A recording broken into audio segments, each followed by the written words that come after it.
El suelo es la base para los sistemas productivos.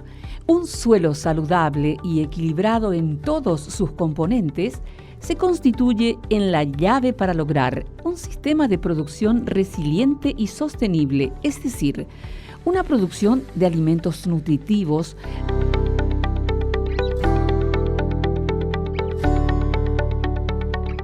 Las personas que tenemos acá un espectáculo. Qué grande es Paraguay. Qué grandes son su gente. Estamos muy felices de compartir un tema tan importante, tan sostenible como es el que vemos en el día de hoy. Siembra Directa, Ken Morilla nos presentó también la historia en 20 minutos, 40 años. Tenemos un panorama general espectacular con esta primera intervención.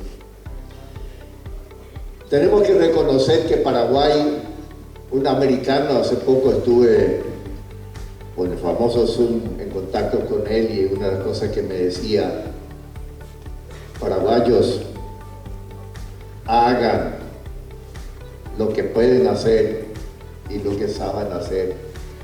Y yo como una inocente criatura le pregunté, ¿qué quiere decir, profesor? Y él me dijo, siguen produciendo alimentos. Es lo que pueden, es lo que saben y eso es lo que lleven adelante.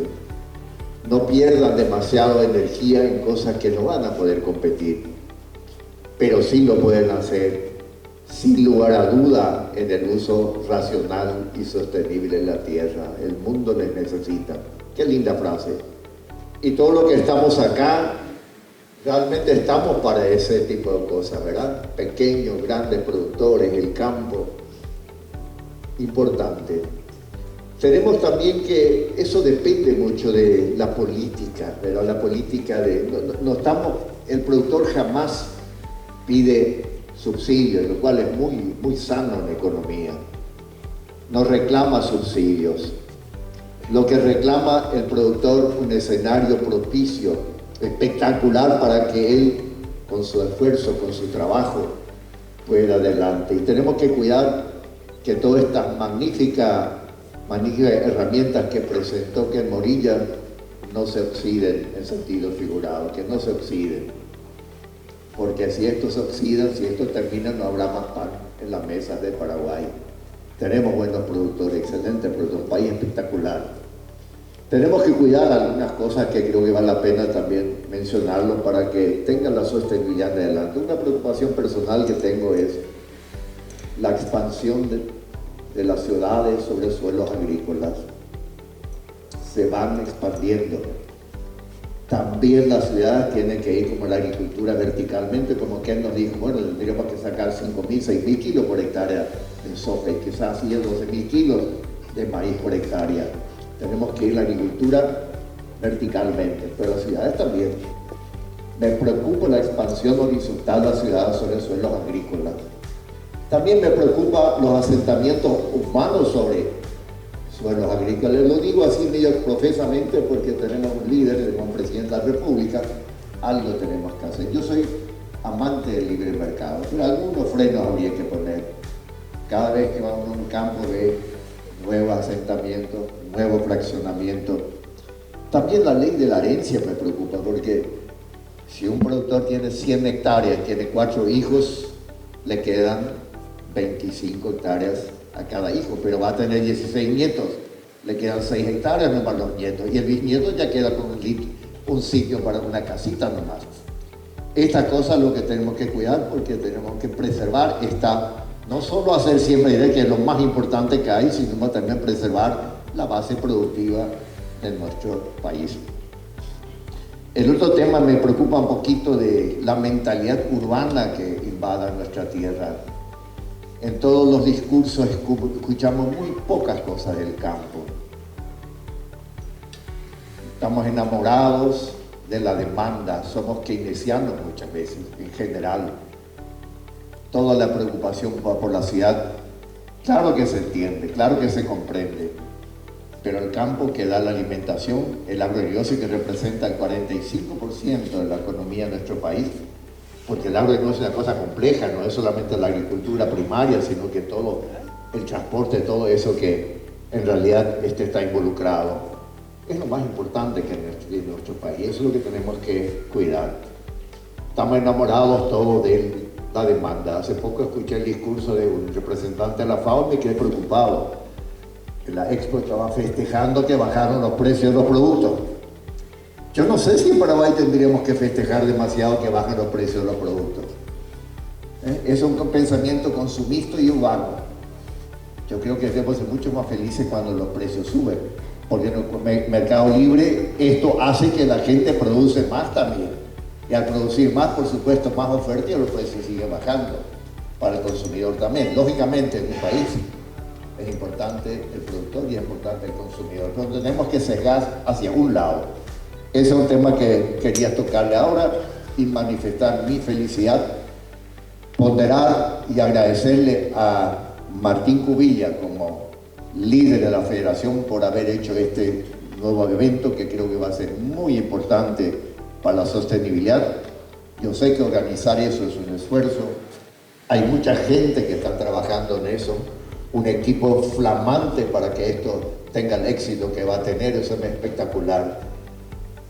También quiero recordarme finalmente a todos los pioneros que los mencionó muy bien Ken Morilla.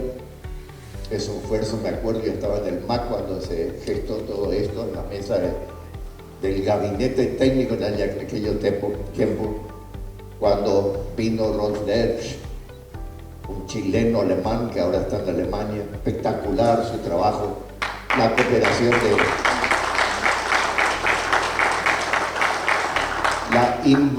de mucho valor, la cooperación de la G y Z, antes GTZ, espectacular, la JICA, como dijo, se sentaba en una mesa y hoy tenemos que podemos hacer muchos años la agricultura. Nada más que esto, agradecerle al presidente por su presencia, a todas las autoridades y bueno, feliz de estar acá y el Paraguay es grande. Viva el Paraguay, vive el agronegocio, que es lo más importante para nuestro país. Muchísimas gracias.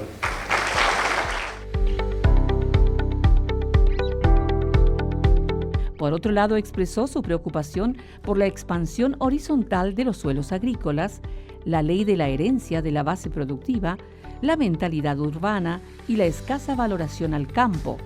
La conservación y regeneración de la salud del suelo debe ser una prioridad en la planificación y gestión de la agricultura, que a su vez llevará a una integración exitosa con otros sistemas de producción, por lo cual uno de los temas presentados durante el encuentro fue los atributos físicos del suelo y la importancia en el manejo del sistema de siembra directa.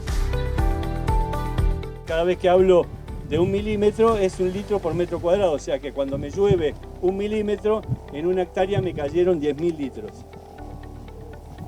Volvamos de nuevo a la pregunta, ¿cuántos milímetros yo puedo meterle a este suelo franco arenoso? Arriesguen, no, sáquense la timidez, muchachos, para intercambiar ideas, conocimientos. Tenemos que ser atrevidos. ¿Cuántos milímetros? Digan una barbaridad si quieren.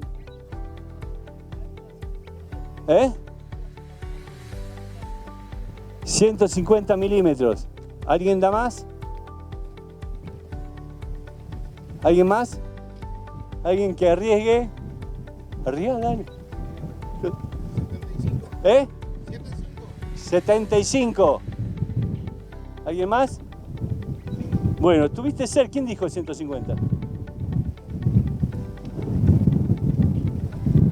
Este suelo aproximadamente, por los datos que nos tiró Federico, está alrededor de 200 milímetros. Muy bien, Si fuera arcilloso, seguramente podríamos estar hablando de 400 milímetros, el doble.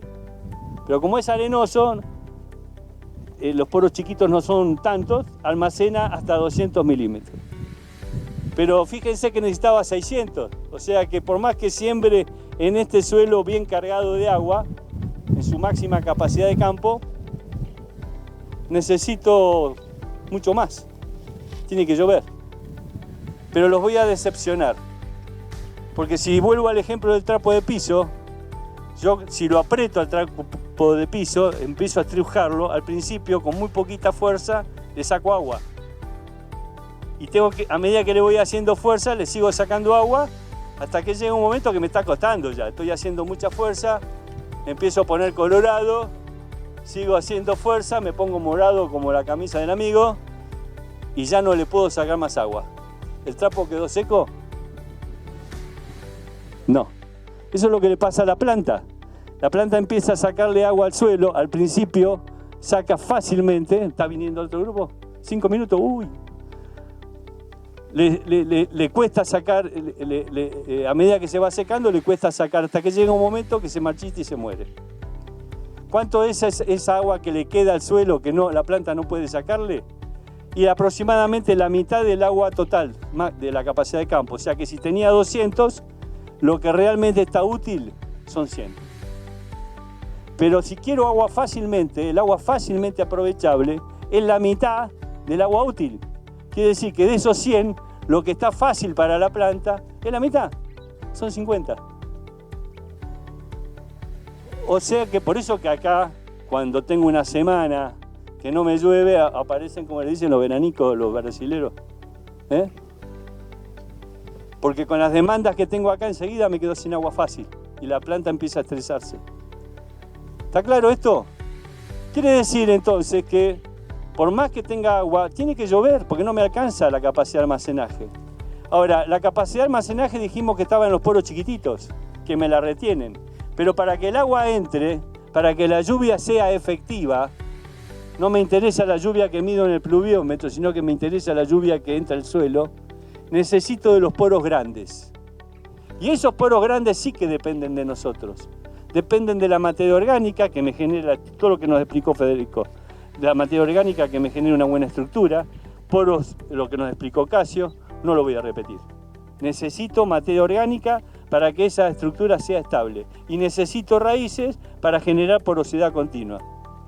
Entonces yo, como tenemos poco tiempo, les voy a mostrar, porque todo lo que dijo Fede, lo que dijo Casio, lo que estoy diciendo yo, estamos convencidos los tres que mañana con suerte le va a quedar el 5%.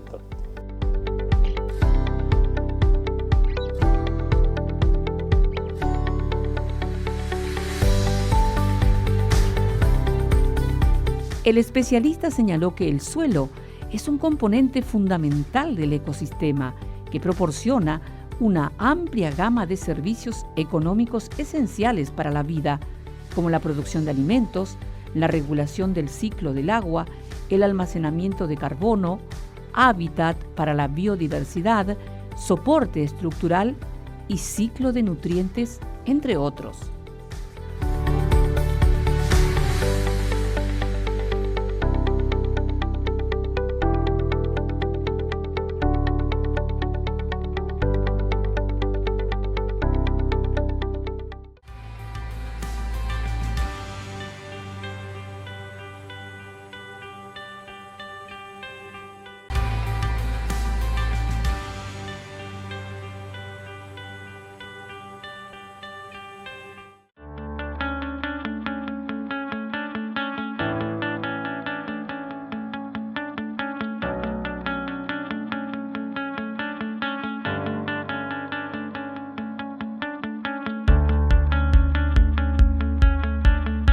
En el marco del Encuentro Mundial de Sistema Directa, entre los diversos temas presentados, figuraba la demanda de los alimentos de la población mundial y el incremento productivo en el orden de toneladas de granos.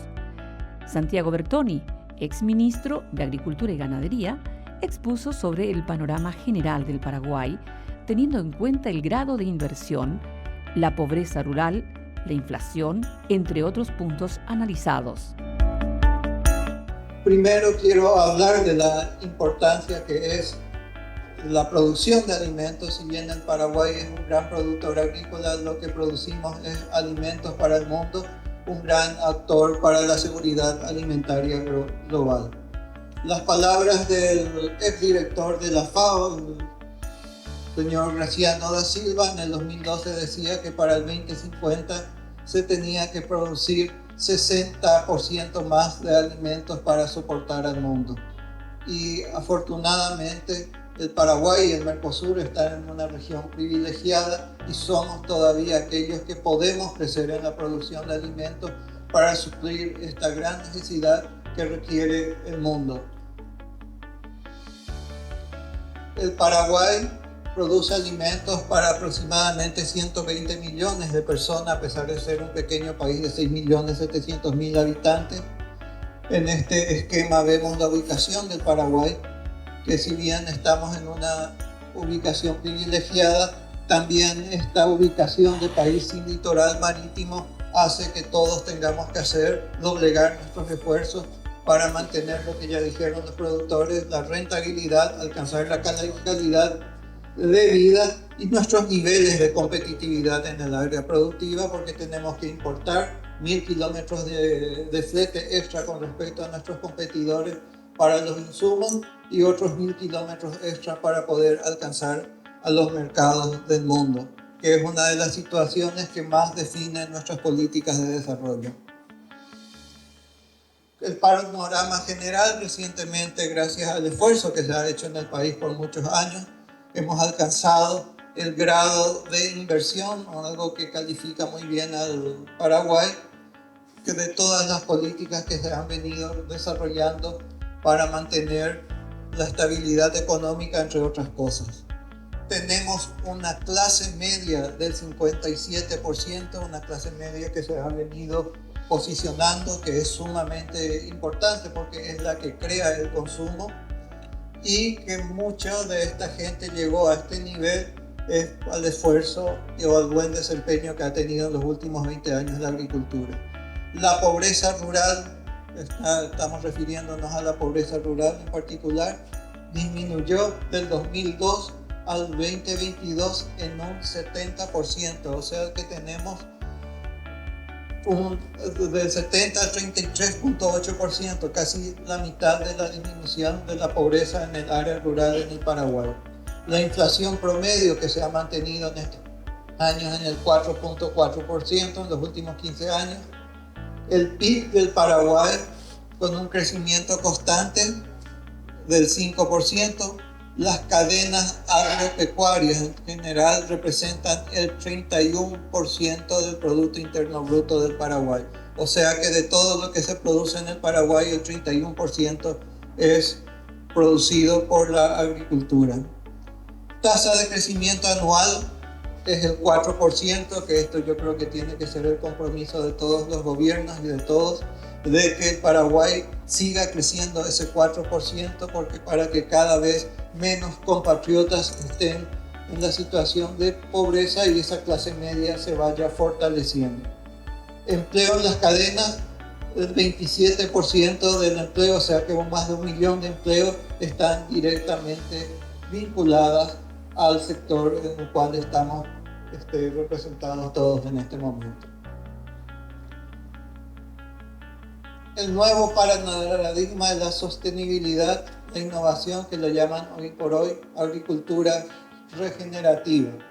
Este es un nombre nuevo que estamos escuchando ahora, pero que acá los agricultores nos han dicho que ellos ya hace 35 años que están practicando la agricultura regenerativa, y en ese sentido yo creo que Paraguay es un pionero que se basa en eliminar el tratamiento mecánico y físico del suelo, cultivos de cobertura durante todo el año para evitar suelos desnudos, reducir la erosión, aumento de la biodiversidad, rotación de cultivos, integración con la agrosilvicultura, el silvopastoreo.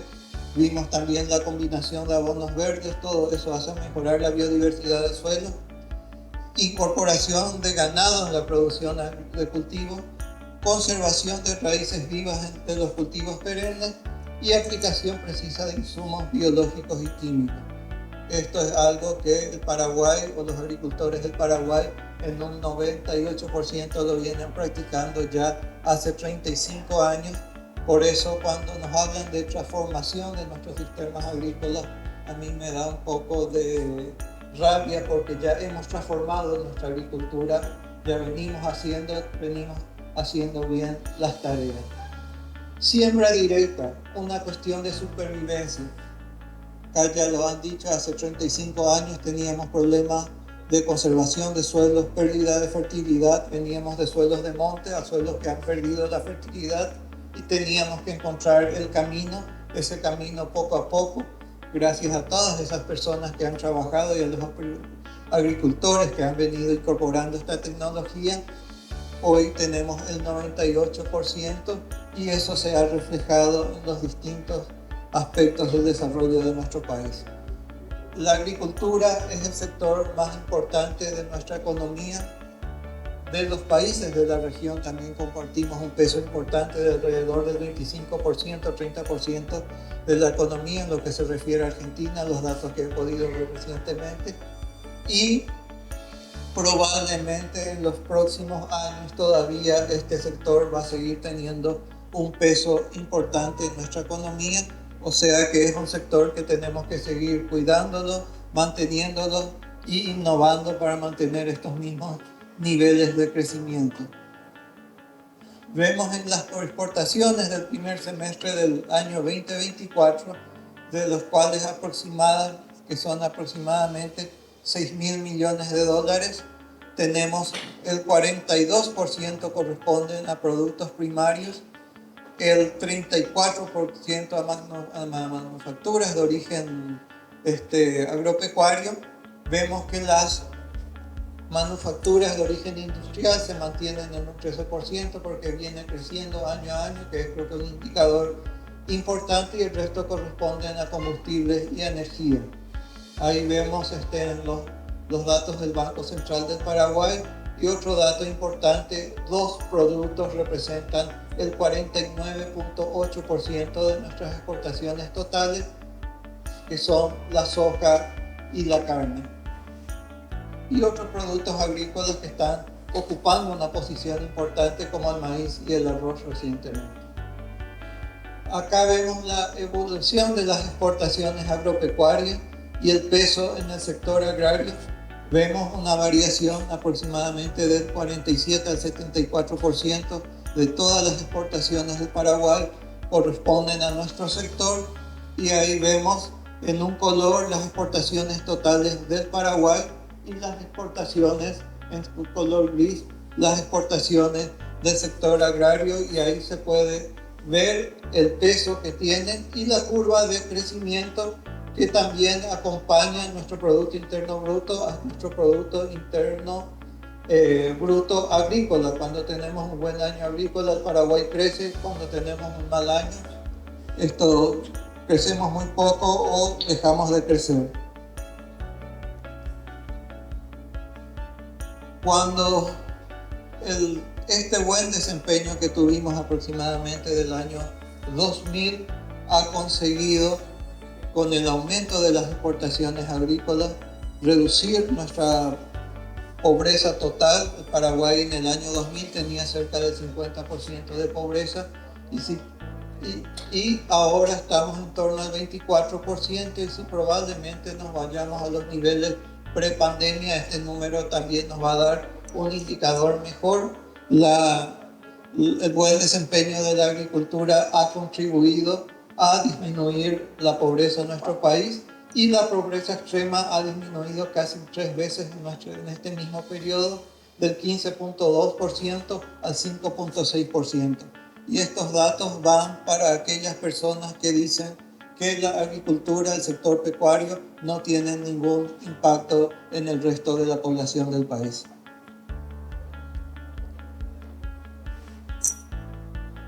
El Paraguay en estos últimos años ha mostrado un desarrollo importante. Todo lo que estamos haciendo, lo que nos han mostrado los productores, lo que es la siembra directa, rotación de cultivo y el uso de la biotecnología, están respaldadas en bases técnicas, en bases científicas, adaptadas a nuestras condiciones y a nuestras circunstancias. Esto se ha traducido en los 3 aspectos de los pilares de la sostenibilidad, que son el ambiental, social y el económico. Tuvimos crecimiento económico, disminución de la pobreza, y nuestras emisiones de gases de efecto invernadero están por debajo del 1%. El Paraguay emite alrededor de 0,1-0,9%, prácticamente nada. Es como se dice por ahí, si el Paraguay desapareciese, no va a pasar absolutamente nada con los gases de efecto invernadero, porque no los emitimos. De ahí que el enfoque que proponemos no es de mitigación, sino un enfoque de adaptación al cambio climático.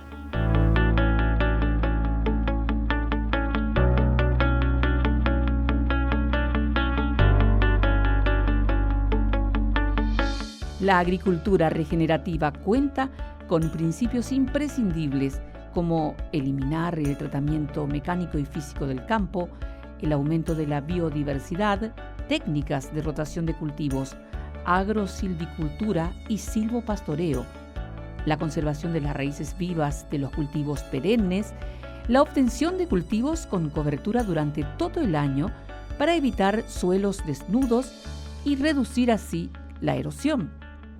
Bertoni explicó que el desarrollo sostenible a través de los años dio como resultado logros en los 3 ejes de la sostenibilidad ambiental, social y económico.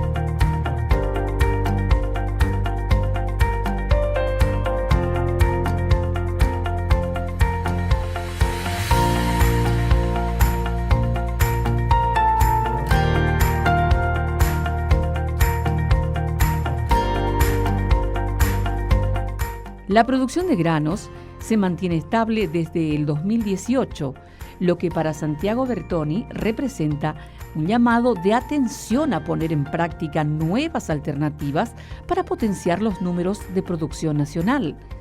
La agricultura representa un gran aporte a la economía paraguaya al contar con un suelo productivo, por lo que uno de los mayores desafíos a enfrentar es el aprovechamiento adecuado de ese suelo y de su correcto manejo.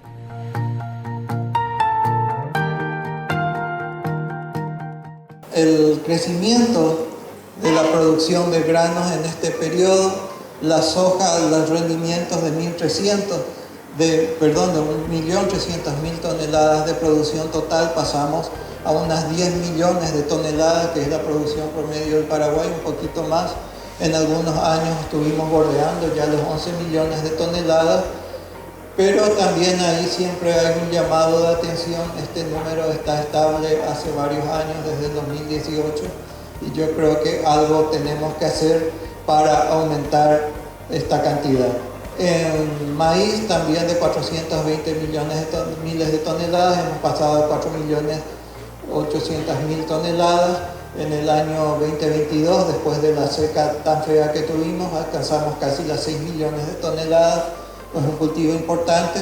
El trigo también alcanzó volúmenes importantes y un actor que viene creciendo, pasando de las 34.000 toneladas a casi 895 toneladas en la última la zafra 2018, y ya aportando un número importante de dólares a nuestra economía, y en las cuales el Paraguay tiene un espacio importante todavía para crecer, que es el arroz. Acá vemos, según el cuadro de la FAO, vemos la superficie de soja del Paraguay, que se ha mantenido prácticamente constante hasta los años 90, que entra fuertemente ya la siembra directa, la rotación de cultivos y más adelante la incorporación de la biotecnología, que hace que esta adopción sea rápida, y llegamos a las 3,5 millones de hectáreas de este rubro. Y como digo, hay una cuestión, es que esta curva se quiere aplanar, y yo creo que es un gran desafío buscar un impulso para que esta curva de crecimiento se mantenga al mismo ritmo y podamos alcanzar el potencial que realmente tenemos para producir esta oleaginosa y otros rubros. En el maíz también ha venido acompañando eso, el trigo está ahí, otros cultivos como el arroz, que también está despegando. Acá vemos nuestra curva de crecimiento también de los rendimientos, donde vemos que los rendimientos se han venido aumentando en el correr de estos años, y también esto que parece un electrocardiograma, que es nuestra producción, donde nuestra producción es altamente dependiente de fenómenos climáticos, donde tenemos los picos de caída, y el último, la más catastrófica que tuvimos, fue en el 2022, y también vemos que ese crecimiento para arriba está potenciado en esos grandes paradigmas de cambio que fueron la siembra directa y la adopción de la biotecnología por la agricultura nacional. Estos son datos de la FAO. Y también nuestra curva de rendimiento, que también va tendiendo a aplanarse. Proteccionismo ambiental bajo el lema ambiental versus seguridad alimentaria.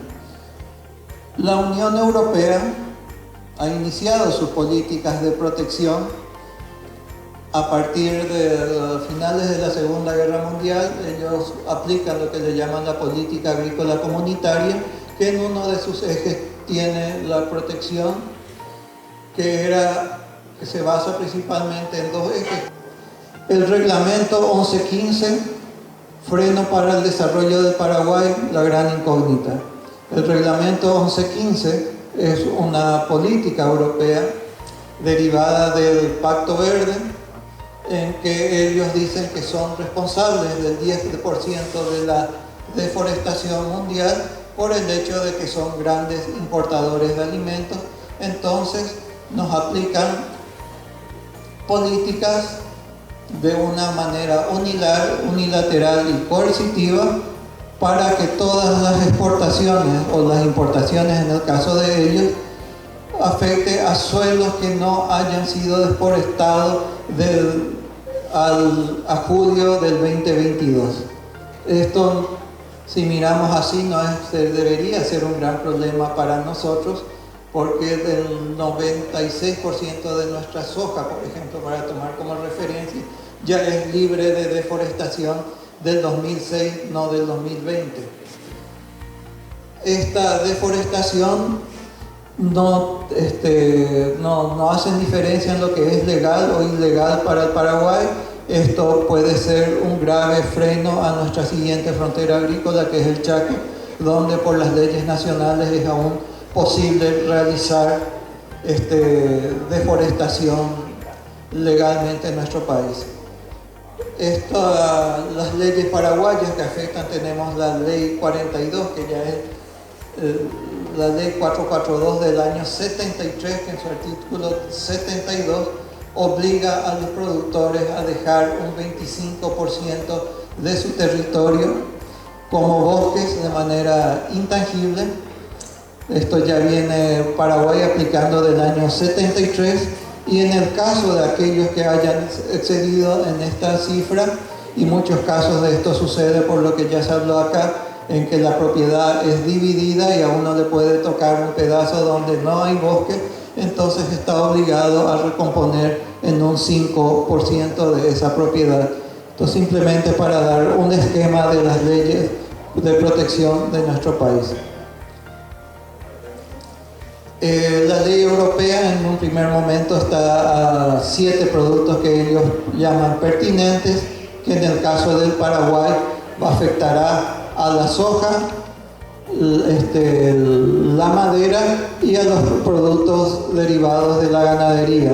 O sea, tenemos 3 productos principales que van a la Unión Europea que podrían ser afectados, pero ya en sus siguientes evoluciones y en las reuniones que hemos mantenido, nos han dicho que estos ecosistemas pueden seguir creciendo, no solo bosques, van a incluir el suelo de cerrados, o sea, la zona de Concepción principalmente, capuerones y palmares. Otros ecosistemas naturales también están vistos, las praderas, acá hacemos mucha conversión de praderas para suelos agrícolas, tierras con altas reservas de carbono, y ahí entran probablemente los humedales, donde también podría ser un freno a la expansión del cultivo del algodón y de alto valor en biodiversidad. Y la expansión en otros rubros, que el maíz ya tiene ya está en la propia legislación, está mencionado, y probablemente el arroz y otros cultivos que pueden ser afectados. Paraguay tiene una ley de impacto ambiental que ya regula todos los aspectos de sostenibilidad. Nosotros creemos que aquel productor que haya cumplido con esta ley ya está suficientemente protegido para cumpliendo nuestra normativa legal, que en este caso desconoce. También es un dato importante hecho por la FAO del programa Mano a Mano, Hand to Hand, que ellos llaman, donde vemos las potencialidades en tipologías agrícolas y ganaderas, donde se observa la capacidad que tiene todavía el Paraguay en regiones de alto potencial de expansión. Este es un mapa de inversiones que se han desarrollado por FAO por motivo de atraer inversiones para el sector, y acá vemos los sectores de alta potencialidad para la expansión agrícola, expansión ganadera en los distintos lugares. Esto podría estar seriamente restringido por este tipo de políticas unilaterales los cuales estamos sufriendo. Acá se ve por qué siempre estamos en contra de los organismos o las organizaciones no gubernamentales. Este es un trabajo hecho por TraceAir, una ONG, que ustedes entran con esto en internet, van a encontrar todos los datos, van a encontrar inclusive el nombre de las empresas paraguayas o que están operando en Paraguay responsables de la deforestación. Muchos casos con muchos errores porque tiene trabajos de gabinete. Hemos visto bosques, por ejemplo, superpuestos donde están fincas arroceras o fincas productoras ya hace varios años, y esto fue financiado por gobiernos de la Unión Europea, y estos son los datos que ellos han utilizado para aplicar su ley 1115, que nos puede afectar y va a afectar a la producción agrícola de la región. ¿Cuáles son los efectos que visualizamos que podría tener la ley, el reglamento 1115, que entra en vigor a finales de este año? El próximo año todo el producto exportado a la Unión Europea debería ir con una constancia de libre deforestación. Va a ser un límite en el crecimiento del PIB, del Producto Interno Bruto. Eso no solo significa que vamos a tener muchos dineros, sino probablemente condenar a la pobreza a muchos de nuestros compatriotas o a limitar nuestro desarrollo, frenar inversiones para nuevos emprendimientos en el campo, el valor de los terrenos rurales, y probablemente el nivel de inversión tampoco sea muy atractivo si es que este tipo de política sigue creciendo. La creación de empleos, al no haber inversión, este sector se puede afectar, menos empleos, y esto es sumamente grave teniendo en cuenta que el sector agrícola es el mayor generador de empleo en nuestro país. Productores de la agricultura familiar, esto tiene una serie de requisitos de georreferenciamiento y de documentaciones que se tienen que cumplir. Los productores, quizás los medianos o grandes productores, puedan cumplirlo o tengan las condiciones de cumplirlas con más facilidad.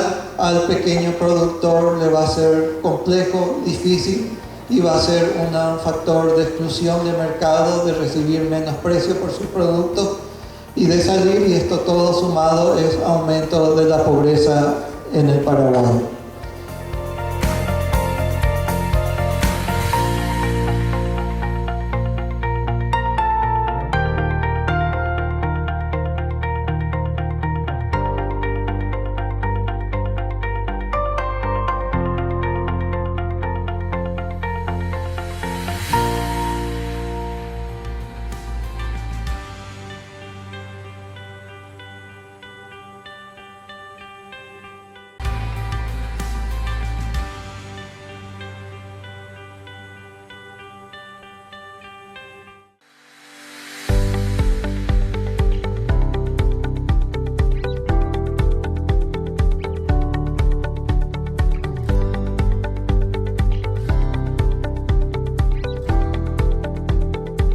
Tras un estudio de cooperación entre expertos agrícolas internacionales y nacionales, realizaron la presentación de los resultados preliminares sobre los potenciales de maíz, trigo y soja en Paraguay. Patricio Grassini indicó que los rendimientos se encuentran por debajo del potencial y que lograron definir las brechas que limitan a los productores. La verdad, esto es fantástico, tantas presentaciones de calidad. Este es el tipo de diálogos, de discusiones que creo que tenemos que tener más seguido como sector agrícola, de forma tal de tener una visión conjunta hacia el futuro. Yendo al motivo por el cual me encuentro aquí, estamos presentando los resultados preliminares de un trabajo que comenzamos 2 años atrás en colaboración con la Universidad de Asunción, en el cual estamos tratando de estimar cuáles son los potenciales de producción para maíz, trigo y soja en el país y entender cómo se encuentra el productor en relación a esos potenciales y qué puede hacer eventualmente para reducir esa brecha de productividad. Luego de estos 2 años de arduo trabajo, lo que hemos encontrado es que en promedio los productores se encuentran por 30% de la productividad potencial en el caso de la soja y solamente alcanzan la mitad del rendimiento potencial para maíz y trigo, indicando que hay una gran posibilidad a futuro para esos productores para producir más, para hacer más plata, mediante la reducción de esas brechas de rendimiento que son especialmente largas en el caso de las gramíneas. ¿Cuáles son los factores que están limitando justamente potenciar esta producción? Bueno, como te decía antes Clarisa, los rendimientos actuales de los productores están por debajo de ese potencial. Y cuando comenzamos a analizar cuáles son los factores que explican esa brecha de productividad entre el rendimiento de los productores y el rendimiento potencial, nos encontramos que, por ejemplo, en el caso de soja, cuestiones como la sanidad del cultivo, la nutrición de potasio, están explicando buena parte de esa brecha. Por parte del maíz es muy claro que los niveles de nitrógeno que se aplican son muy bajos y esa brecha y ese nutriente junto con el potasio también están explicando buena parte de la brecha. Resumiendo, hay mucho para hacer en términos de mejorar la nutrición de los cultivos, en especial en el caso de las gramíneas. Y eso se conecta muy fuerte con el tema del Congreso, que es el carbono. Porque si no aumentamos la productividad de esas gramíneas y si no mejoramos los balances de nitrógeno, va a ser muy difícil acumular carbono en nuestros suelos. Entonces cerrar esas brechas de productividad, especialmente en el caso de las gramíneas, es importante, no solamente desde el punto de vista del rendimiento, sino también desde el punto de vista de la economía del productor y de la salud del suelo. Entonces hablamos también de la importancia de este estudio ya en general acerca de la soja, como ya estuvo mencionando también, ¿dónde las personas o los productores podrían encontrar estos resultados? Bueno, lo que hemos presentado hoy son resultados preliminares y lo que hemos hecho es un diagnóstico. Encontramos cuáles son los factores que explican la brecha. Ahora bien, lo que tenemos que iniciar es una discusión sobre qué vamos a hacer para reducir esos factores. Porque, por ejemplo, haber encontrado que la sanidad es algo que limita la productividad en muchos casos, eso no significa que haya que salir a aplicar descontroladamente.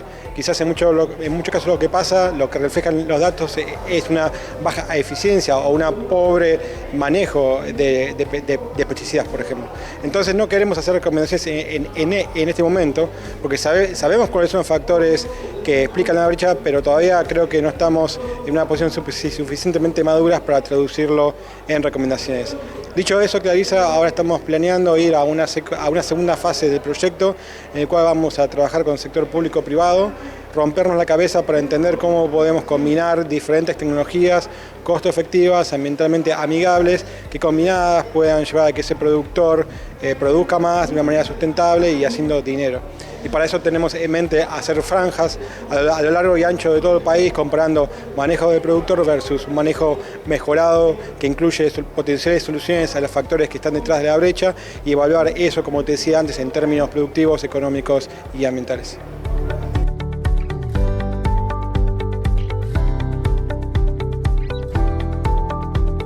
Grassini mencionó que Paraguay tiene un gran potencial para lograr el aumento de la producción de soja en un 30% mediante un mejor manejo agronómico. El uso adecuado del suelo torna la actividad agrícola viable económicamente y sin daños al medio ambiente, por lo cual el productor Laercio Dalla Vecchia destacó los atributos biológicos del suelo para determinar la eficacia del sistema de siembra directa.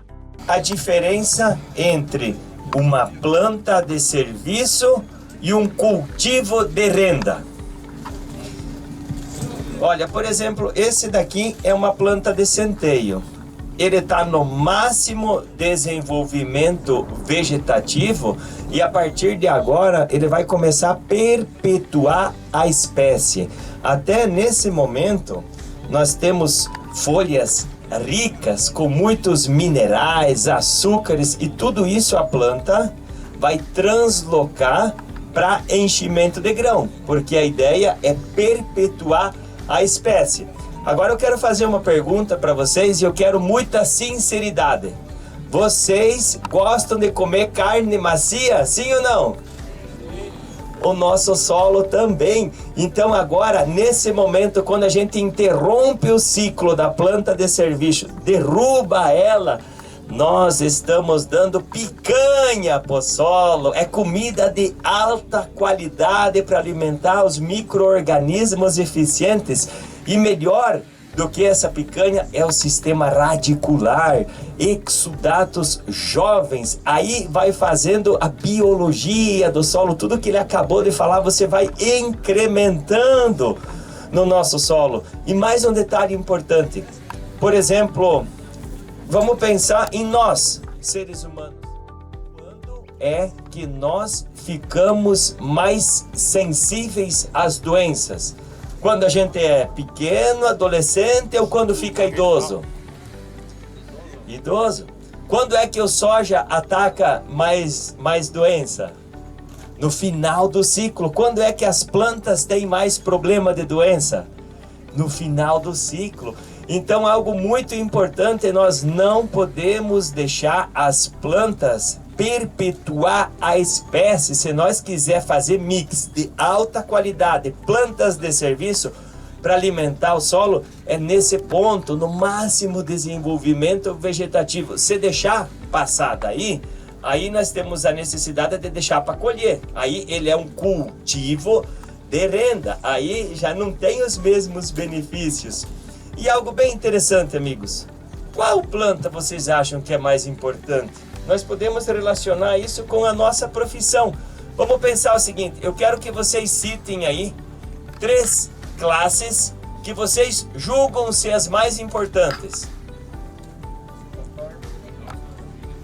Médico, agricultor e professor. São 3 classes importantes? Agora pega uma cidade e monta essa cidade só com essas 3 classes. O que vai acontecer? Não dá certo. Mais importante que uma são todas. Nós precisamos das pessoas que recolhem o lixo. Nós precisamos até o médico de todos. Tudo é importante. Por exemplo, essa planta aqui, amigos, centeio. É fantástico. Na Alemanha ela salvou a agricultura. Vocês têm muito problema de doença radicular? Fusariose, por exemplo? Centeio. Centeio tira com a mão. Eu vi um trabalho do professor Rodrigo Buffon, as análises metagenômicas, aonde tinha talhão com centeio, aonde não tinha fusariose. Por exemplo, vocês já passaram numa lavoura de nabo que foi recém-derrubado? Não fica aquele cheiro assim que parece que alguém peidou? Esses dias eu levei a minha patroa numa noite romântica numa lavoura de nabo. Aí chegou lá, ela, o que aconteceu, meu bem? É um enxofre, né? É um nabo. O nosso corpo humano tem bastante enxofre. O nabo também recicla enxofre, recicla boro. O que nós precisamos entender na nossa lavoura são as nossas prioridades. Quando vocês, vamos pensar os meninos aí, vocês têm um encontro romântico com uma linda tica. O que vocês têm que fazer primeiro? Qual que é a prioridade número 1? Tomar banho, né? Tomar banho, né? E o que nós estamos fazendo? Muitas vezes nós estamos saindo ao encontro sem tomar banho. A prioridade número 1 é ar, oxigênio, raiz. Sem ar não há vida. Não tem como você fazer um calcário descer, não tem como você fazer as raízes descer. Compactação de solo. Vocês têm aqui, vai muito bem para vocês todas as braquiárias, todas as gramas num geral, as gramíneas, todas elas são plantas fantásticas para estruturação de solo. É o tomar banho. Depois disso, a prioridade número 2, análise de solo e correção com calcário, NPK. Sabe qual é o elemento que mais limita o potencial produtivo na lavoura de vocês? O que está faltando, né? Já pararam para pensar nisso? Então olha a importância de um bom diagnóstico para o solo. E aí sim, nós vamos para a prioridade número 3, que é as plantas que fornecem nitrogênio, que elas vão transformar essa palha em carbono orgânico, em matéria orgânica. Mas de nada adianta nós ter uma planta que fornece nitrogênio se nós não tem ar, raiz, estrutura de solo. Algo bem importante, amigos, para nós refletir. A maioria das doenças nematóides que nós temos lá na lavoura, é nós que provocamos isso e nós que podemos solucionar. O solo com nematóide, doenças radiculares, é um solo pedindo socorro, é um solo doente, é que nem nós com dor de cabeça. Muitas vezes nós pensamos, tem nematóide, eu vou tratar o nematóide. Não, nós podemos ir na causa, não precisa tomar remédio para dor de cabeça, nós podemos voltar mais para trás e ver aonde que está errado. Nós precisamos fazer as prioridades. Quando a gente coloca ar, diversidade de raízes, não precisa nós fazer, por exemplo, muitas plantas juntas, mas o que é importante é ter muitas vezes várias plantas. Por exemplo, aqui vocês têm alguns exemplos fantásticos, aveia, centeio, um nabo, perfeito. Nabo é 1 quilo por hectare na mistura, já está perfeito. Aqui está com 72 dias, já está no momento de nós transformar ele em palha. Nós podemos fazer várias pontes verdes, nós podemos começar aproveitando as oportunidades. O solo não foi feito para ficar sem planta, ele foi feito para ficar coberto. Quando o solo fica sem planta, quando você machuca a tua pele, não sai uma ferida, as ervas daninhas são a ferida, elas estão ali para ajudar a proteger o solo. Então nós podemos diversificar, tem várias opções, não tem qual é a melhor planta. Todas as plantas são importantes, nós precisamos conhecer as nossas plantas como se nós fosse um técnico de um time de futebol. Aí nós vamos escalar cada planta para a melhor opção no momento adequado. Nós lá na nossa propriedade, graças às boas práticas agrícolas do sistema plantio direto, nós não temos mais problema com nematóide, compactação, doença radicular. E algo bem interessante, quando tem nematóide, ele nunca está sozinho, ele sempre está mal acompanhado. E sabe quem que é os amigos do nematóide? Doenças radiculares e baixa matéria orgânica, compactação de solo. Eles sempre andam junto. Quando você faz o verdadeiro sistema plantio direto na íntegra, as coisas acontecem.